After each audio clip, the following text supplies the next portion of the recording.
L'actualité, on a eu l'occasion de le dire, est assez anxiogène en ce moment. Alors Christophe va tenter ce matin de nous mettre un petit peu d'humour dans tout ça. On commence avec un humoriste politique. Il y en aura deux pour le prix d'un aujourd'hui.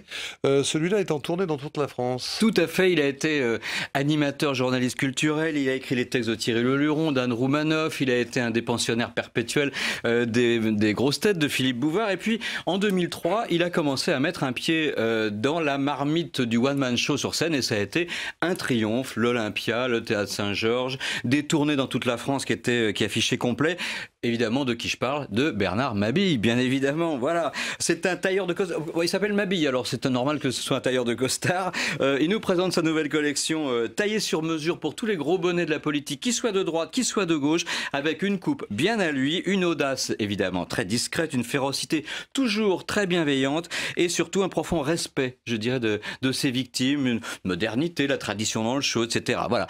Le pouvoir comique de Mabille, je trouve qu'il arrive à s'emparer de l'actualité avec un cynisme absolument étonnant. Et alors là, tout y passe dans son nouveau spectacle, hein, les Roms, l'emploi, les déclarations de patrimoine, les aventures amoureuses de François Hollande, les éthylotesses de Manuel Valls, le cumul des mandats, tout y passe absolument. Alors, pour une fois, c'est pas à Paris, c'est en tournée française. Le 23 janvier, il est à Civray, le 24 janvier à Étrechy, le 25 janvier à Longjumeau, le 30 janvier à Belfort, le 1er février à Fontainebleau, le 5 février à Vers-sur-Marne, le 8 février à Reims, et il y a un DVD qui vient de sortir et que je vous offre. Vous allez bien rire. Je vous propose qu'on envoie tout de suite un extrait. La férocité, comme on vous a dit, férocité bienveillante, j'adore. On est prêt.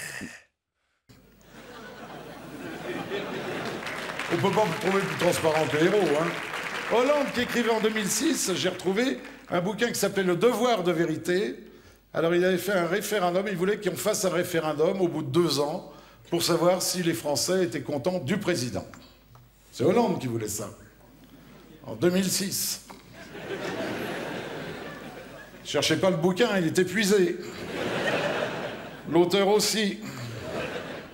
Un autre comique politique qui fait grincer les dents, un petit peu plus peut-être d'ailleurs, un petit peu moins bienveillant peut-être parfois, c'est Gérald Dahan. Nettement moins bienveillant, effectivement, il fait grincer les dents, mais on l'adore évidemment, Gérald Dahan. Un répertoire d'une 50aine de personnages qui viennent toujours du spectacle, des médias, mais son champ de bataille, c'est évidemment la politique.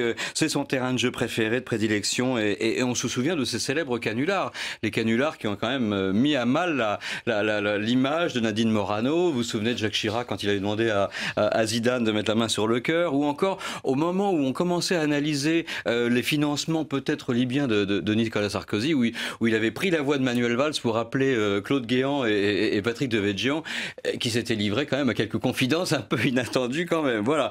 Du coup, beaucoup de sanctions pour Gérald Dahan, 5 licenciements, un contrôle fiscal, des menaces de mort, la brigade anticriminalité qui était quand même assez spectacle. Bref, notre ami Gérald Dahan fait peur. C'est un imposteur public numéro 1 qui se distingue non seulement par ses talents d'imitateur exceptionnels, mais en plus il s'en sert comme d'une arme. Voilà, c'est un poil à gratter formidable. Il est tous les soirs au théâtre Montparnasse, au petit théâtre Montparnasse à 21h. Le spectacle s'appelle Gérald Dahan tombe les masques.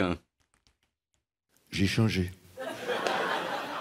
Le changement, c'était du flan. Je vais tout changer à l'UMP. Maintenant, ça va s'appeler le PMU. On va tout simplifier. C'est trop compliqué pour les gens. Je dis le pauvre Hollande, parce qu'on voit bien qu'il n'a pas fait exprès d'être là avec son petit air de flan caramel hésitant sur le tapis rouge. Vous savez, on dirait presque un touriste qui s'était égaré le jour de la fête du patrimoine. Vous voyez, car ma politique va avoir des résultats. Quand? On ne sait pas. Merci de nous avoir rendu visite et de nous avoir fait sourire ce matin. C'est Thierry Mandon qui va nous rejoindre maintenant, secrétaire d'État à la réforme de l'État et à la simplification. Belle journée à vous deux, merci.